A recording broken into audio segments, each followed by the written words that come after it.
Histórico giro en la política monetaria del Banco Central de Japón, y aunque acaso suene que está muy lejos, nos puede terminar afectando. Veámoslo. Hace poco más de un año, en abril de 2023, el Banco Central de Japón reemplazó al que había sido su gobernador durante una década, Haruhiko Kuroda. Kuroda había sido precisamente el responsable de la política monetaria ultra expansiva que se había aplicado en el país durante su mandato. Y la incógnita en ese momento, cuando concluyó el mandato de Kuroda, fue si su sustituto, Kazuo Ueda, iba a mantener el tono de esa política monetaria ultra expansiva o en cambio la iba a reemplazar. Pues bien, ayer salimos definitivamente de dudas porque el Banco Central de Japón hizo dos anuncios muy importantes. El primero, que subía los tipos de interés por primera vez en 17 años, en prácticamente 2 décadas. Más en particular, el Banco Central de Japón anunció que los tipos de interés a corto plazo pasarían del menos 0,1% a un rango entre el 0% y el 0,1%. Desde luego no se trata de una subida extraordinaria, pero sí es relevante porque señaliza que el Banco Central de Japón está dispuesto a subir y probablemente a seguir subiendo los tipos de interés. Segundo anuncio importante, que el Banco Central de Japón va a dejar de controlar la curva de rendimientos, la estructura de tipos de interés, no ya a corto plazo, sino a largo plazo. Normalmente los bancos centrales se preocupan por controlar los tipos de interés a corto plazo. Acabamos de decir justamente que el Banco Central de Japón ha subido los tipos de interés a corto plazo desde el menos 0,1% al 0,1%. Y como es sabido, la Reserva Federal en Estados Unidos los mantiene en el 5,5%, el Banco Central Europeo en el 4,5%, etc. Pero todos estos tipos de interés son tipos de interés a corto plazo. El Banco Central interviene en el mercado monetario buscando que los títulos de deuda a muy corto plazo y de muy bajo riesgo abonen tipos de interés cercanos a los que él establece, el 0,1% del Banco Central de Japón, el 5,5% de la Reserva Federal o el 4,5% del Banco Central Europeo. Sin embargo, el Banco Central de Japón no hacía solo esto, sino que hasta el momento también se preocupaba por mantener bajo control los tipos de interés a largo plazo, por ejemplo, a 10 años, de la deuda pública japonesa. ¿Cómo mantenía bajo control los tipos de interés a largo plazo de la deuda pública japonesa? Pues comprando masivamente títulos de deuda pública japonesa para evitar que el tipo de interés que abone en el mercado supere aquellos umbrales que el Banco Central de Japón estaba dispuesto a tolerar. Por ejemplo, en la actualidad parece que el Banco Central de Japón no estaba dispuesto a tolerar que el bono japonés a 10 años superara un tipo de interés de entre el 0,75% y el 1%. De ahí, por cierto, que las tenencias de deuda pública japonesa por parte del Banco Central del país se hayan disparado durante los últimos años. En la actualidad, el Banco Central de Japón posee aproximadamente la mitad de todos los títulos de deuda pública japoneses. Pues bien, el Banco Central de Japón también ha anunciado que va a dejar de controlar los tipos de interés a largo plazo, que no va a tener un objetivo prefijado de cuál ha de ser el tipo de interés del bono japonés a 10 años.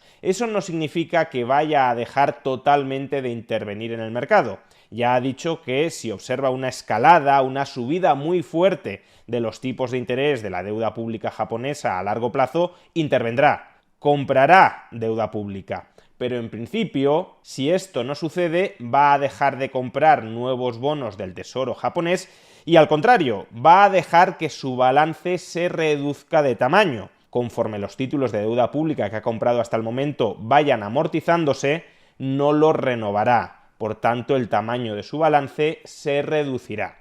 ¿Y por qué ha tomado ahora el Banco Central de Japón esta decisión? Pues porque a su juicio ya se ha conseguido el objetivo que buscaban con la política monetaria ultra expansiva de elevar de manera estructural las tasas de inflación dentro del país. Hace un año, en enero de 2023, la tasa de inflación en Japón llegó a ser del 4,3%. Y para que nos hagamos una idea, esto supone la tasa de inflación más elevada desde el año 1981, desde hace más de 40 años. Y aunque ahora mismo esas presiones inflacionistas dentro de Japón se han relajado, como también lo han hecho en la eurozona, o en Estados Unidos, o en Reino Unido, lo cierto es que sigue habiendo elementos que presionan al alza los precios. ¿Cuáles son esos elementos? Pues por un lado, los sindicatos japoneses están negociando alzas salariales para sus trabajadores de alrededor del 5%, lo cual, como podéis observar, es inédito desde comienzos de los 90. Y por otro lado, porque la divisa japonesa se mantiene fuertemente depreciada. Desde que Estados Unidos o la eurozona comenzaron a subir tipos de interés y Japón no, lo que ha sucedido es que los pasivos en yenes a corto plazo y de bajo riesgo se han vuelto mucho menos atractivos que los pasivos a corto plazo y seguros en dólares o en euros, dado que el diferencial de tipos de interés entre ambos se ha ensanchado, y eso ha provocado que la demanda relativa de ese tipo de pasivos denominados en dólares o en euros haya aumentado y la demanda relativa en yenes haya bajado, con lo cual el yen se deprecia frente al dólar o frente al euro. Como podemos observar, ahora mismo el tipo de cambio entre el yen y el dólar es de 150 yenes por dólar, cuando durante la década anterior había sido de alrededor de 100 yenes por dólar o incluso por debajo. Pues bien, esta depreciación del yen frente al dólar también conlleva que Japón importe inflación del resto del mundo. Y precisamente si el Banco Central de Japón comienza a subir tipos de interés es para reducir ese diferencial entre la remuneración de la deuda a corto plazo en yenes y la remuneración de la deuda a corto plazo en dólares o euros, de tal manera que el yen se aprecie. Pero ¿por qué este histórico anuncio de cambio en la política monetaria del Banco Central de Japón debería ocuparnos o preocuparnos a los europeos o a los estadounidenses? ¿Qué se nos ha perdido por Japón que vaya a poder afectar en nuestras vidas diarias? Pues ocurre que Japón es una de las economías más ahorradoras del planeta y buena parte de ese ahorro generado internamente lo invierten fuera de Japón. Lo utilizan para adquirir activos reales y sobre todo activos financieros fuera de Japón. Y el principal activo financiero que adquieren fuera de Japón es la deuda pública de gobiernos extranjeros, del gobierno estadounidense y también de diversos gobiernos europeos. Como podemos observar, ahora mismo los ahorradores japoneses poseen 2,3 billones de dólares en activos financieros extranjeros. Algo menos de la mitad de esa cifra son activos financieros emitidos por Estados Unidos, deuda pública estadounidense, pero también bonos corporativos de empresas estadounidenses, y alrededor de medio billón son activos financieros europeos. ¿Y esto qué relevancia puede tener?